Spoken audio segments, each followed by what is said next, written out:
We have just mentioned automatic duties within a community. Now, we will give further explanation of these automatic activities.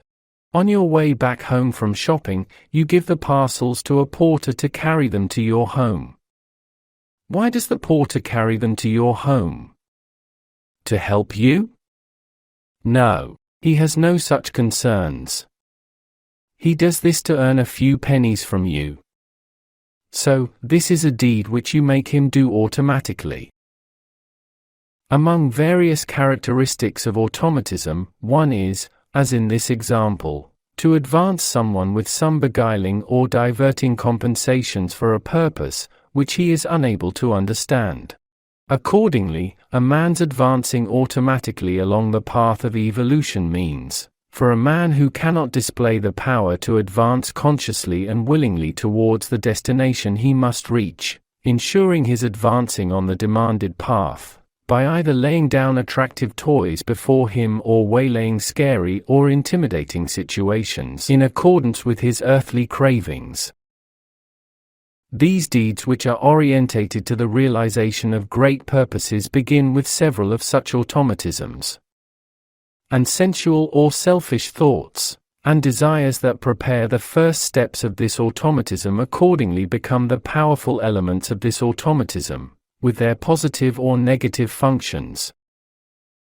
As the comprehensions expand and essence knowledge about the cause and effects of the deeds to be done increases, consequences are gradually seen more clearly, and the attractive or scary means of automatism in between cease to function, one by one.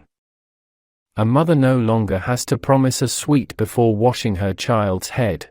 Then, man, by seeing his destination directly and more clearly, has begun to comprehend the attainment of that aim, and to believe in its exigency, and has thus gained the intuitions of advancing towards the plan of duty. Indeed, the Earth sphere's presence as a powerful vehicle for evolution, as a perfect preparatory school, is because of this. Because of all kinds of materials of a great automatism, which is constituted with programmed and regulated events, its innumerable components of feelings and earthly cravings compelling the consciousness and comprehensions towards the knowledge of duty exist in the world school. And the beings in duty who oversee the life of the world, execute this duty of theirs by utilizing these materials among humans.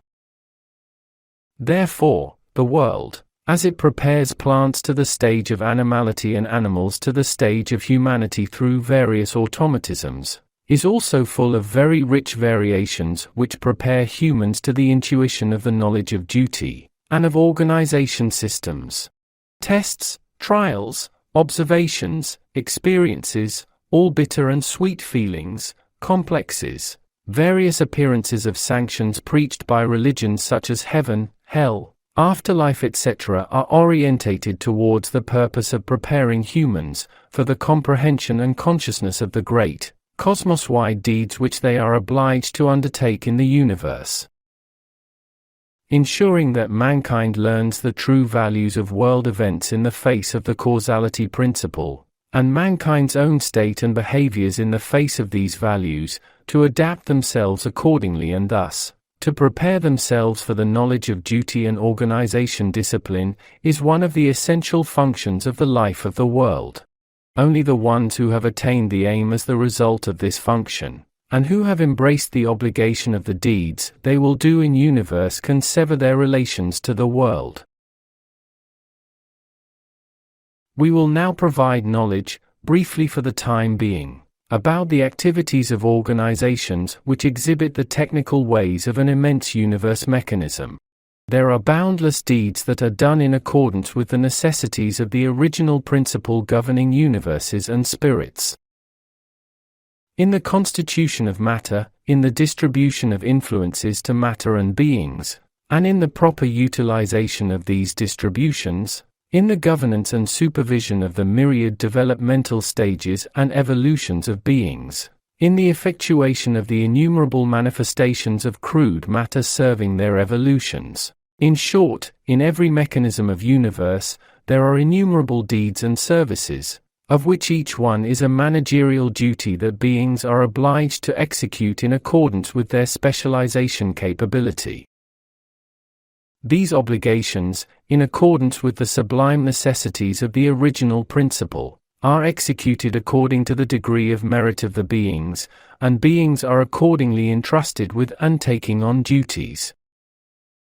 According to the merit of the beings that have attained the sense and comprehension of duty, groupings, staffing and organizations are constituted in the plans of duty, which are different from one another in regard to the degree and state of duty. These are spread out up to the unitary, as the regulators, supervisors, helpers of each other, and as orientated to the mutual purpose aimed at in the original principles. Among the deeds they will execute are innumerable activities such as serving the evolutions of beings in accordance with sublime necessities, preparing material milieux for them, assisting those still at the automatic stage. Organizations execute all these duties of theirs, as we have just explained, in accordance with the directives, which originate from the unitary and spread out downwards, in the order of organization. Thus, specializations of beings are involved in the plan of duty in myriad ways, their requirement of merit for duty, and consequently, their groupings, organizings and systemizations around various duties occur under directives, sanctions and necessities of the original principle, under its light. Thus, the whole of this organization constitutes the technical side of the immense governance mechanism which is connected to the unitary, of universe advancing unfailingly for the evolution of spirits. Naturally, it is necessary to attain a complete comprehension, to arrive at a superhuman level, to take on duties in such a sublime mechanism. Actually, the plan of duty begins only after the completion of the hydrogen stage.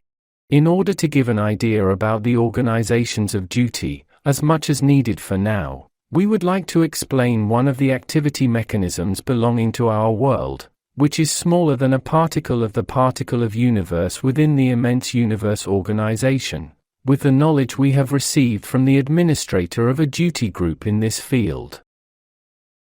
The following sentences contain a sublime knowledge which has been given to our world for the first time, as deemed suitable by the sublime sources, by the administrator of a technical administration group, of a plan with duty of the order of world affairs. Material phenomena in the universe, which are the imperatives and necessities of the principles governing the universe, are the components allowing the evolutionary material and its observation in the universe. For the myriad needs of evolution, starting with the densest matter state to the subtlest matter state, endless transformations, deformations and formations occur. These material changes are a result of the channel of directives and power of the beings in duty to the general management of the universe, and by the activity and labor of the beings that have taken on duties in certain fields. Perpetual changes, which are the components of the technical content of the universe, are the works of a great number of beings in duty. However, those beings who consign these beings in duty, by increasingly ascending, attend the general responsibility and powers in the unitary. Now, by a directive I have just received, I will explain how the beings who become factors in the occurrence of certain changes, which prepare these, work.